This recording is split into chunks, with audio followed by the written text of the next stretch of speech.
I stopped for a cup of tea this morning outside Lawrence Sheriff and a little cafe run by an Albanian fellow. It's a delightful cafe, makes a very good and rewarding cup of tea. And a sort of naughty pleasure, I got a copy of the Daily Mail, and there is a superb article in it by Sarah Vine, the former wife of Mr. Gove, and she starts off by talking, by referring to an article yesterday by Andrew A.N. Wilson, where he advised that fractured dynasties don't survive, and he's quite right. And the problems between William and Harry need to be resolved, and the problems with Harry and the rest of the royal family need to be resolved. She refers to the king's former troubles with the Black Spider handwriting, with the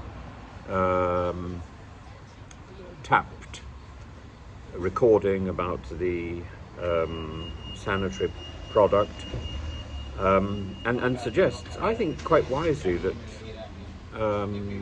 the king's former problems were at least as difficult as the problems that his son faces, both his sons face.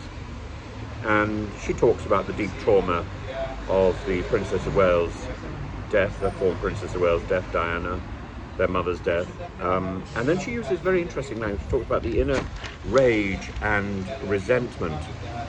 And she says that they're complex, deep-seated emotional wounds that may well take a lifetime to heal, if they ever will. That's why fundamentally taking steps to welcome the wayward Duke back into the family is the right thing.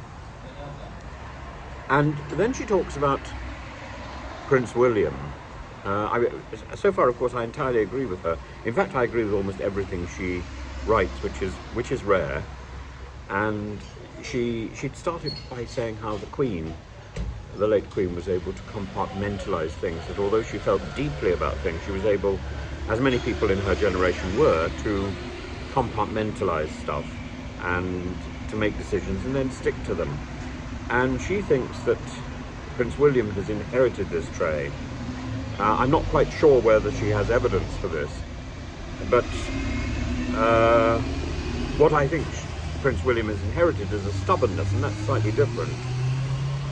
And she references Kate, the Princess of Wales, as quite simply, she says, as the late Queen said of Prince Philip, Kate has quite simply been William's strength and stay, and I absolutely agree.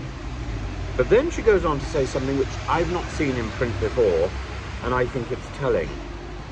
And she talks about the Duchess of Sussex seems to have had the opposite effect on Prince Harry. Instead of helping him heal his emotional wounds, she seems to have reopened them, or even rubbed salt in them, some might say. Instead of encouraging him to shape his own identity within the royal family, she's helped him to turn his back on it. What might have been fine if together they had embarked on something truly life-affirming, but they didn't. They walked away with their, but they keep looking over their shoulders. They are obsessed with the very thing they supposedly hate. Well, I don't think Prince Harry hates the royal family. I think this is tabloid fantasy.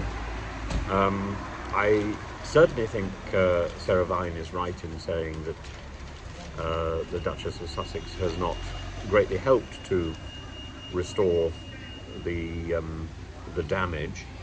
But I think that's not because she's actively rubbing salt in the wound. I think it's because she doesn't quite understand the complexities of a family which is run by courtiers and by advisors.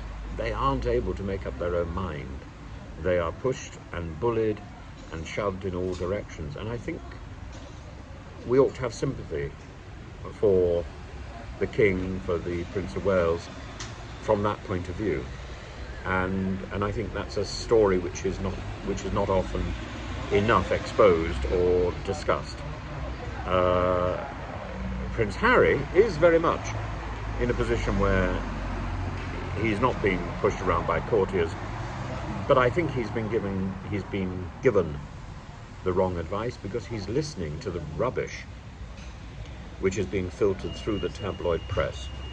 He should stop listening to that rubbish, and he should start listening to the deeper resonance, the father who wants to get back in touch with him, the brother who used to look out for him in the years particularly following his mother's death.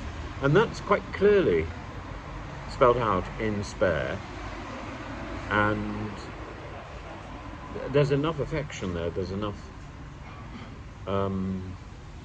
family loyalty there for that to be rekindled, and it wouldn't take that much effort. It would just simply take a little bit of support, a little bit of help from the multiplicity of courtiers that surround the king and his oldest son. Yes, there has been hurt, and yes, there's a good deal to be done. And yes, the Duchess of Sussex, Meghan, needs to be pulled into the fold as well, because I think she's got it wrong in so many ways. I think, and she could have got it right. And that is something that the Queen definitely saw, that she could have got it right. And I think all of this took place in the final years of the Queen's reign, when the Queen was frail, distracted, and perhaps more easily pushed around by people whose staple reading and viewing was probably informed more by EastEnders than the chronicles of history. A.N. Wilson is right, a divided monarchy doesn't survive, and everything must be done to repair this damage.